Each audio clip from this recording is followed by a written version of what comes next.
अस्सलामुअलैकुम गाइस, आज मैं फिर फ्यूचर कंपैरिजन करने वाले हैं। India versus Japan all country comparison 2030 का कंपैरिजन होगा। देखते हैं इनकी इकोनॉमी कितनी बढ़ेगी उस टाइम तक, एजुकेशन का क्या हाल होगा और लिटरेसी रेट कितना होगा और स्टैंडर्ड ऑफ लिविंग कितनी होगी। ये आज हम इस वीडियो में कंपेयर इनकी करेंगे।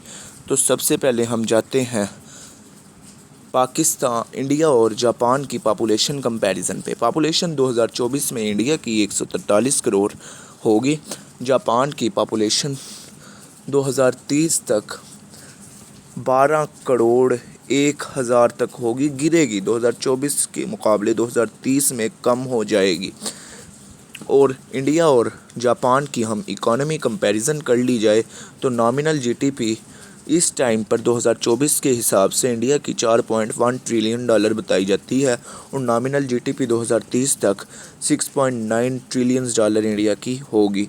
नॉमिनल जीडीपी 2024 में जापान की 4.2 ट्रिलियन डॉलर होगी और नॉमिनल जीडीपी 2030 में 5.6 ट्रिलियन डॉलर बताई जाती है।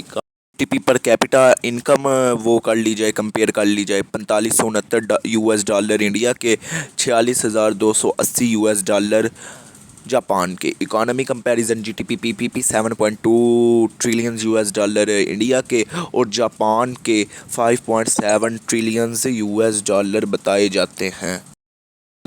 लिटरेसी रेट 2030 में इंडिया का 100%, जापान का भी लिटरेसी रेट 100% होगा।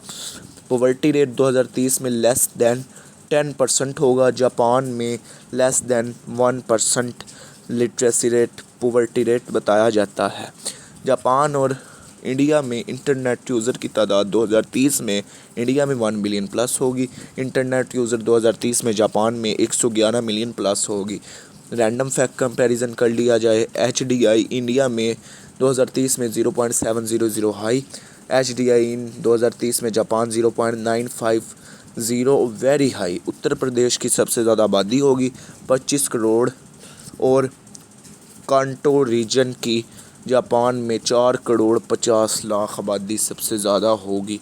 जापान में कांटो रीजन की काफ़ी थोड़ी है उत्तर प्रदेश से पॉपुलेशन। महाराष्ट्र की सबसे ज़्यादा जीडीपी होगी 1.2 ट्रिलियन डॉलर और जापान में कांटो रीजन की 2.6 ट्रिलियन डॉलर जीडीपी बताई जाती है। और आगे most populated cities Delhi, Mumbai, Kolkata और जापान में सबसे ज़्यादा most populated city Tokyo, Yoshiko, Osaka होगी।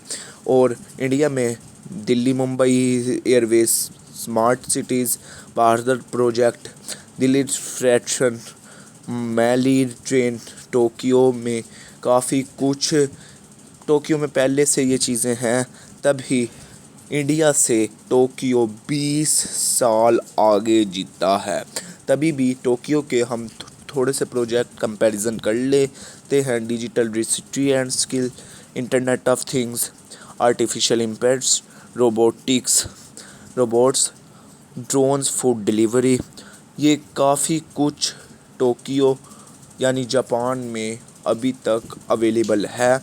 जापान में 50 साल आगे जाते हैं हम तो जापान में all the driving force, robots, cyber security, energy, space technology होगी।